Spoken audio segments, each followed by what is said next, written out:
Au Japon, le 11 février est un jour férié qui commémore la fondation de l'Empire du Soleil Levant. Pourtant, pour la plupart des Japonais, c'est un jour de congé, tout ce qu'il y a de plus banal. Plutôt surprenant lorsque l'on sait à quel point les Japonais sont attachés à leur histoire et à tout ce qui fait la grandeur de leur pays. Surtout que ce jour fut célébré comme il se doit pendant très longtemps. Alors, comment est né l'Empire du Japon et que s'est-il passé pour que cet événement majeur soit tombé quasiment dans l'oubli? C'est ce que l'on va voir ensemble aujourd'hui. Minasan, bienvenue dans le Japon de Doc Japan.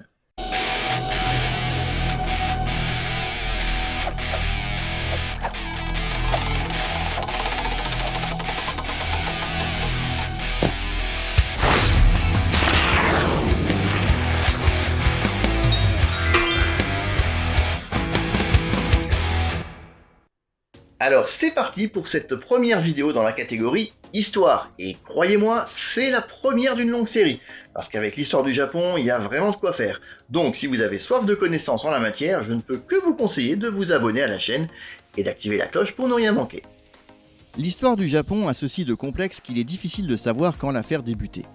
Nous avons déjà eu l'occasion de voir que la transition entre mythe et réalité historique était délicate à définir précisément.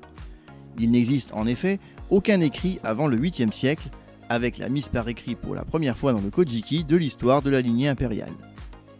Souvenez-vous, je vous ai déjà raconté les circonstances de l'origine de ce récit dans la vidéo consacrée aux mythes d'Izanagi et Izanami. Je vous la mets en fiche si jamais vous ne l'avez pas vu. Le Kojiki est davantage un ouvrage de mythologie que d'histoire, car il est le fruit de plusieurs siècles de tradition orale. Il est d'ailleurs complété par un autre ouvrage, le Nihon Shoki, lui aussi datant de la même période. On ne peut donc pas prendre pour argent comptant les récits du Kojiki, mais on peut néanmoins considérer que même romancé, il s'agit des grandes lignes de l'histoire japonaise antérieure au 8e siècle. Et si on zappe la partie purement mythologique depuis la création de l'archipel que nous avons déjà vu, et toutes les légendes liées aux différents kami que je vous raconterai un jour, vous n'en faites pas, on arrive à un personnage clé de l'histoire du Japon, puisqu'il est considéré comme le premier empereur du pays. J'ai nommé Kamu Yamato Iwarahiko no Mikoto, alias Jinmu. Oui, je crois qu'on va l'appeler comme ça.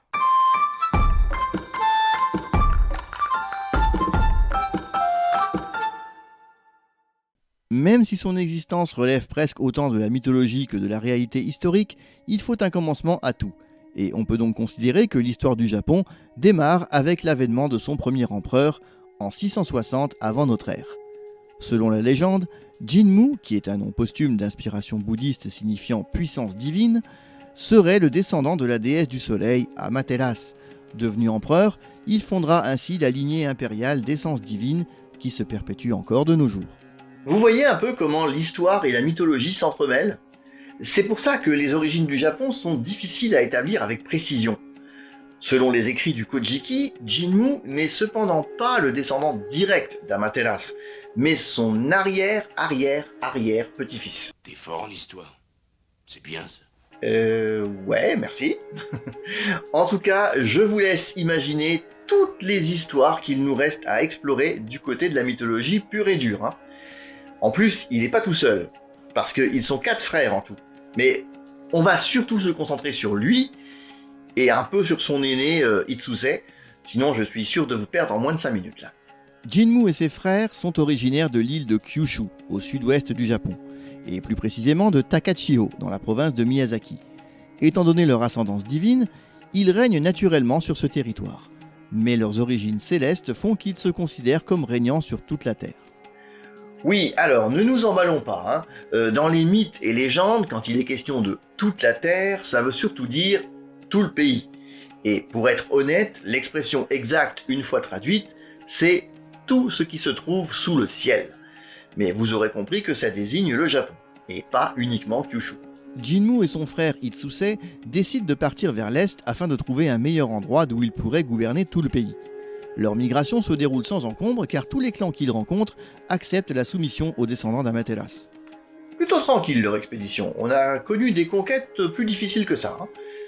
Mais ça va se gâter, un peu de patience.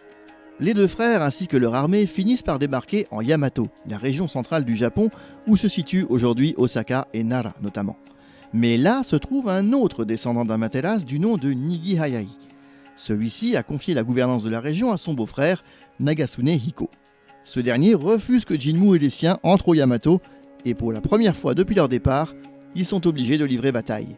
C'est cependant Nagasune qui remporte le combat, au cours duquel Itsuse, le frère de Jinmu, est mortellement blessé. La bataille a eu lieu sur le territoire de ce qui est devenu aujourd'hui Osaka. Alors là, attention, regardez bien où ça se trouve sur la carte du Japon, parce que ça va avoir une grande importance. Jinmu et les siens sont arrivés par la mer, dans ce qui est à présent la baie d'Osaka. Autrement dit, ils sont arrivés par l'ouest. Ce qui va faire dire à Jinmu que s'ils ont perdu, c'est parce qu'ils ont combattu face à l'est, autrement dit, face au soleil. Vous la voyez arriver, la grosse ficelle, là ? Ils sont descendants d'Amaterasu, déesse du soleil, et donc combattre face au soleil, c'était perdu d'avance. Ou alors c'est une façon subtile de dire qu'ils ont perdu parce qu'ils avaient le soleil dans les yeux. Jinmu et ses compagnons entreprennent alors de faire le tour de la péninsule de Kii, afin de débarquer cette fois-ci par l'est, avec le soleil dans le dos. Malheureusement, Itsuse décédera en chemin. Jinmu débarque ainsi à Kumano et s'apprête à marcher une nouvelle fois sur le Yamato. Selon la légende, c'est également ici qu'il fait la connaissance de Yatagarasu, un corbeau à 3 pattes envoyé par les dieux afin de lui servir de guide. Alors, je sais pas vous, mais personnellement, je préfère tout de même de loin l'idée d'un corbeau à 3 pattes guidant un fils du soleil vers le trône du Japon, plutôt que celle d'une corneille à 3 yeux guidant un prétendant illégitime vers le trône de fer. Et quant à savoir si c'est cette histoire qui a inspiré les scénaristes de la série, je l'ignore. Mais j'espère que non. De retour en Yamato, ils doivent à nouveau affronter Nagasune. Mais cette fois, celui-ci est vaincu, comme si le fait d'attaquer par l'est avait bel et bien décidé du sort de la bataille. Jinmu peut alors rencontrer Nigi Hayai, l'autre descendant d'Amaterasu.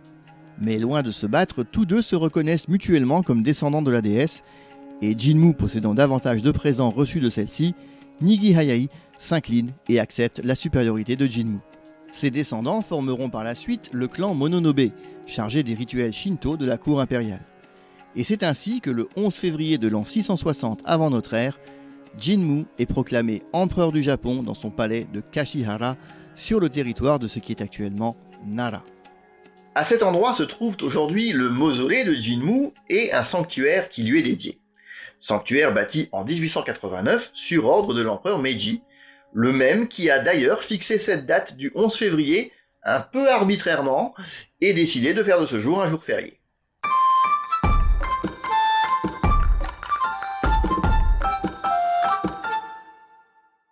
Les fondements de l'histoire japonaise reposent donc sur des mythes et des légendes, et il est évident que l'histoire de Jinmu a été plus que romancée au fil des siècles, ne serait-ce que le fait qu'il ait vécu 125 ans par exemple. Il est fort probable que ceux qui ont rédigé le Kojiki et le Nihon Shoki avaient besoin d'un symbole fort et d'une date marquante pour la création de l'Empire du Japon. Ils ont ainsi considérablement embelli l'histoire du premier empereur et fixé son accession au trône en 660 avant Jésus-Christ. Mais même en l'absence de preuves formelles, selon les historiens, il est très plausible qu'un chef guerrier venu de Kyushu ait conquis les îles de la mer intérieure, puis le Yamato. Après, certains estiment aussi que les auteurs du Kojiki et ceux qui en ont commandité la rédaction étaient aussi un peu jaloux de l'empire chinois voisin, fier de son histoire millénaire. Ils auraient ainsi voulu se créer une histoire et un personnage à la hauteur. Bien qu'historiquement l'empereur du Japon soit considéré comme une importante figure à la fois politique et religieuse, pendant très longtemps, il ne signifiait pas grand-chose pour l'immense majorité du peuple japonais. Paysans pour la plupart, leur principale référence en termes d'autorité était leur seigneur local. Quant aux divinités, on priait davantage les kami de la nature ou du village, ou à la rigueur les divinités comme Amaterasu plutôt que l'empereur. Ah, c'est sûr qu'un lointain et obscur monarque cloîtré dans son palais au cœur du pays, pour le paysan qui cultive tranquillement son riz au fin fond du Kyushu, ça lui parle pas beaucoup, hein. Alors qu'en revanche, le big boss du coin qui lui donne des ordres et un salaire, tout de suite c'est quelqu'un qu'on respecte, hein. Avec la période d'Edo et le shogunat des Tokugawa, les choses ne s'arrangent pas, puisque cette fois, l'autorité de l'empereur est pour ainsi dire totalement sapée par celle du shogun. Dans les faits, c'est lui qui dirige le pays. Il centralise le pouvoir à Edo, la future Tokyo, et les différentes provinces sont administrées par ses vassaux, les daimyo. Ces mêmes daimyo dont les familles sont contraintes d'habiter à Edo durant 6 mois de l'année, ce qui renforce encore un peu plus l'autorité du shogun. Bon, je passe un peu vite sur tout ça parce que déjà c'est pas le sujet ici, et que nous aurons tout le temps de parler du shogunat le moment venu. Mais il me fallait l'évoquer pour que vous compreniez bien le contexte dans lequel le jour de la fondation de l'Empire a été instauré et pourquoi. La période Edo a duré plus de 250 ans, et si on y ajoute le fait que l'image de l'empereur n'était déjà pas très connue avant, je vous laisse imaginer ce qu'il en est lorsqu'en 1868, le shogunat prend fin et que l'empereur Meiji arrive au pouvoir. Meiji et les siens souhaitent avant tout restaurer l'autorité du pouvoir central, c'est-à-dire de l'empereur. Les sujets de l'Empire ne devront plus être avant tout loyaux envers leur daimyo, mais envers lui. Il est donc urgent de créer un sentiment d'union nationale autour de la figure impériale. Et pour ce faire, le gouvernement Meiji crée en 1872 le jour férié du Kigen-setsu, le jour de l'Empire. La date est tout d'abord fixée au 29 janvier, ce qui coïncide alors avec le nouvel an du calendrier lunaire, en vigueur jusque-là. Mais ce calendrier vient tout juste d'être aboli, au profit du calendrier grégorien, celui qu'on utilise désormais. Et ça crée du coup une certaine confusion dans le pays parce que les gens célèbrent alors plutôt le nouvel an lunaire. Et devant la pagaille que ça engendre et le fait que c'était pas du tout ce qu'ils avaient espéré, le gouvernement modifie la date au 11 février et décrète qu'il s'agit là de la véritable date d'accession au trône de l'empereur Jinmu. Évidemment, ils n'ont pas la moindre preuve de tout ça, mais peu importe, si l'empereur le dit, c'est que c'est vrai. Le Kigen-setsu devient alors un jour de fête nationale, on organise des festivals, des parades, des discours et surtout, on se prosterne devant le portrait de l'empereur. Dans les écoles, les professeurs expliquent aux jeunes enfants que le peuple japonais est spécial car son empereur est un dieu vivant. Et forcément, quand on est dirigé par un dieu, on est meilleur que les autres. Bon, je fais un peu d'ironie, évidemment, mais n'oubliez pas que le pays sort à peine de la féodalité. On tire pas un trait sur plus de 2000 ans de tradition et de croyances en quelques instants. Tout comme on n'impose pas une figure comme celle de l'empereur à tout un peuple qui n'en a pratiquement jamais entendu parler en seulement 2 ou 3 ans. Avant que le sens de ce jour particulier ne parvienne jusque dans les villages les plus reculés du pays, il faudra environ 20 ans. Certains ont même d'abord cru que le 11 février était la date de l'anniversaire de Meiji. Néanmoins, l'éducation a fait son œuvre dans les écoles et à partir de 1905, tout le monde savait plus ou moins que l'empereur était un dieu vivant à qui l'on devait respect et loyauté.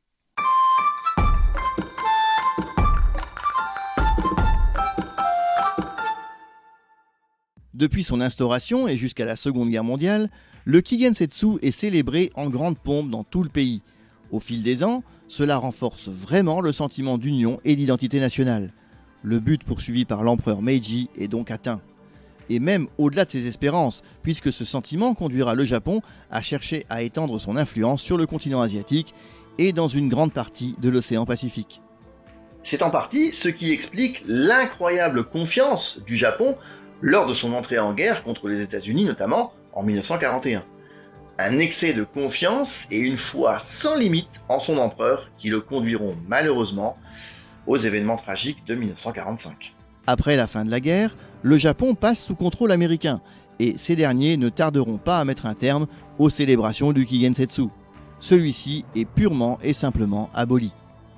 Alors simple coïncidence ou véritable choix tactique, on le saura sans doute jamais. Toujours est-il que c'est le 11 février 1946 que le général MacArthur ratifie la nouvelle constitution du Japon, comme un signe que l'Amérique entérine une bonne fois pour toutes l'abandon de cette commémoration impériale.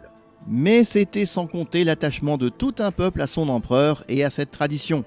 De nombreuses personnes, parmi les plus âgées notamment, ainsi que les plus nationalistes, souhaitaient voir revenir la commémoration de la naissance de l'Empire.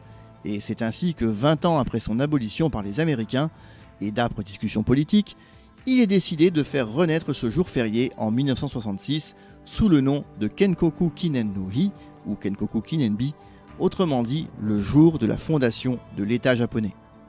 La notion d'empire a donc disparu, peut-être pour éviter de réitérer les erreurs du passé. Et ça n'empêche pas les Japonais d'être toujours attachés à leur souverain. Mais les célébrations du Kenkoku Kinenbi n'ont plus rien à voir avec celles de l'ancien Kigen-setsu. Fini le faste des parades et des festivals, seuls quelques événements de ce type subsistent, notamment au sanctuaire Meiji Jingu près de Harajuku à Tokyo, ainsi qu'au sanctuaire de Kashihara dans la préfecture de Nara, où Jinmu serait devenu empereur. On suppose également que sa tombe, qui n'a jamais été découverte, se trouverait dans les environs. Avec le temps, les origines du Kenkoku Kinenbi sont très largement passées au second plan. Une grande partie de la population japonaise, les jeunes notamment, ignore même de quoi il s'agit exactement. Pourtant, il existe au moins 2 catégories de personnes qui attachent encore une grande importance à cette commémoration. Paradoxalement, l'une aura tendance à glorifier ce jour, l'autre à demander sa suppression. Les premiers, ce sont les Uyoku Dantai, un groupe d'ultranationalistes d'extrême droite. Pas spécialement violents ou agressifs, ils peuvent être cependant assez nombreux à se réunir le 11 février au sanctuaire de Kashihara. En dehors de cela, on peut croiser ce jour-là leur Genki-van, roulant en diffusant à un volume très élevé des chants patriotiques à la gloire de l'empereur. Les autres, ce sont des personnes fermement opposées à la tenue d'un jour férié ayant un lien très fort avec la vénération de l'empereur. Ce jour-là, elles manifestent généralement autour des bâtiments officiels afin d'exprimer leur désaccord avec le Kenkoku Kinenbi. Elles considèrent en effet que c'est cette vénération qui a conduit aux atrocités commises durant la Seconde Guerre mondiale. Chacun de ces 2 groupes manifeste donc à sa façon, et aucun des deux n'ira chercher querelle à l'autre. Il ne s'agit pas d'une opposition entre 2 groupes rivaux ou 2 gangs. Après tout, on est au Japon, non? Et voilà, c'est la fin de cette première vidéo dans la catégorie Histoire. Même si au Japon, il est parfois un peu délicat de distinguer les faits de la légende, surtout quand on remonte aussi loin dans le temps. Bon, j'espère néanmoins que ça vous a plu, et si c'est le cas, le meilleur moyen de me le faire savoir, c'est bien sûr de laisser un petit pouce en l'air sur cette vidéo, ainsi qu'un petit commentaire si vous le souhaitez. N'hésitez pas à partager la vidéo autour de vous, c'est toujours aussi important. Et à ce propos, je n'en ai encore jamais parlé, mais si vous l'ignorez, sachez que toutes les vidéos sont traduites et sous-titrées en anglais, donc n'hésitez pas à en faire profiter également vos contacts anglophones. Et bien sûr, pensez à vous abonner, si ce n'est pas encore fait, pour ne pas manquer la suite. Voilà, on se retrouve très vite pour de nouvelles vidéos dans le Japon de Doc Japan. Matane!